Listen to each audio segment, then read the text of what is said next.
100 বার ডুব, 500 টাকার বাজি ধরে ঠান্ডা পানিতে কৃষকের মৃত্যু। তার নাম বাবুল মোল্লা।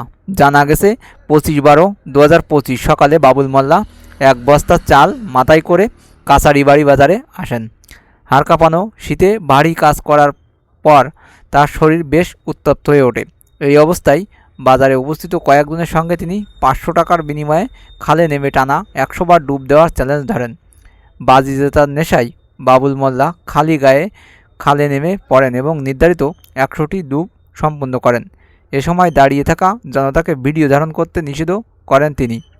চ্যালেঞ্জ শেষ করে সফলভাবে পাড়ে উঠে আসার পরপরই তিনি তীব্র অসুস্থতা বোধ করেন এবং মাটিতে লুটিয়ে পড়েন। তাকে দ্রুত উদ্ধার করে স্বজনরা শরীরে গরম করার জন্য কম্বল দিয়ে পেঁচিয়ে আগুনের তাপ ও তেল মালিশের ব্যবস্থা করেন। তবে অবস্থা দ্রুত অবনতি হলে তাকে রাজাপুর উপজেলা স্বাস্থ্য কমপ্লেক্সে নিয়ে যাওয়া হয়। সেখানে চিকিৎসক পরীক্ষা নিরীক্ষা শেষে তাকে মৃত ঘোষণা করেন। আর বন্ধুরা, ভিডিওটা ভালো লাগলে একটু শেয়ার করতে ভুলবেন না। ভালো থাকেন।